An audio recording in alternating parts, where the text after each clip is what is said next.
नमस्कार। आज मैं बात करूंगा दो बहुत कॉमन हेल्थ रिलेटेड प्रॉब्लम्स पे और वो कैसे एक दूसरे से जुड़ी हैं। देखिए, मोटापा तो अब सब दूर है।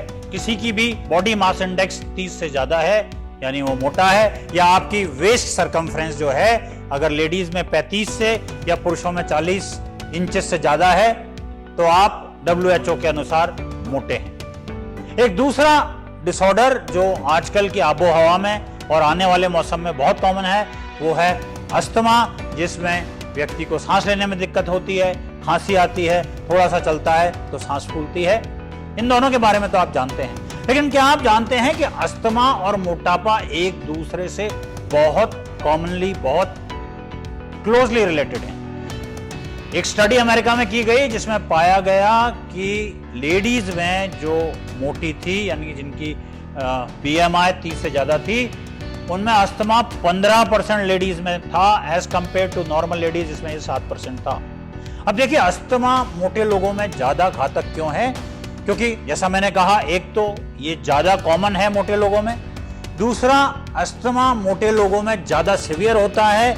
इसके जो एक्यूट अटैक्स होते हैं वो कहीं ज्यादा सीवियर और कहीं ज्यादा कॉमन होते हैं, और हम डॉक्टर्स के लिए मोटे लोगों में अस्थमा को कंट्रोल करना कहीं ज्यादा मुश्किल है एज कंपेयर टू एक नॉर्मल वेट वाले पर्सन के लिए।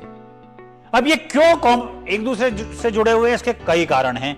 एक कारण तो यह है कि मोटापा अपने आप में एक इन्फ्लेमेटरी प्रोसेस है, एक अंदरूनी क्रॉनिक सूजन है, और अस्थमा में भी क्रॉनिक सूजन का ही प्रोसेस होता है।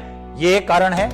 दूसरा कारण इसमें जो बहुत कॉमन है मोटे लोगों में अस्थमा होने के पीछे, वो है कि इन लोगों की जो लंग मैकेनिक्स है, यानी पूरी सांस लेना, वो ये सांस नहीं ले पाते हैं। पेट फूला हुआ होता है तो पूरा फेफड़ा ही नहीं फैल पाता, तो they find it much more difficult. तीसरा, मोटे लोगों में कुछ हार्मोनल चेंजेस होते हैं, कुछ ऐसे हार्मोन्स निकलते हैं, लेप्टिन्स, एडिपोनेक्टिन वगैरह, जो अस्थमा को और बढ़ाते हैं और विकट करते हैं। इसके अलावा ये तो हम सब जानते हैं, मोटे लोगों के लिए एक्सरसाइज करना एज कंपेयर टू नॉर्मल जो पर्सन है वो कहीं ज्यादा मुश्किल है। मोटे लोगों में इम्यूनिटी कम हो जाती है और रोग से, खासतौर पे संक्रमण से लड़ने की क्षमता बहुत कम हो जाती है, और ये लोग जरा सा भी कुछ प्रॉब्लम होती है इनको इन्फेक्शन होते हैं रेस्पिरेटरी ट्रैक्ट के, और इनका अस्थमा और बिगड़ता है।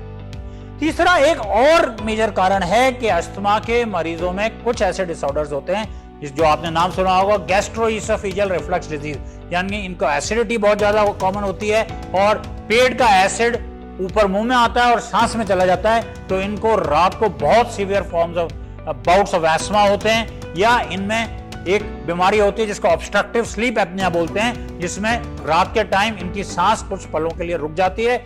ये सारी बीमारियां एस्थमा को और बुरा करते हैं।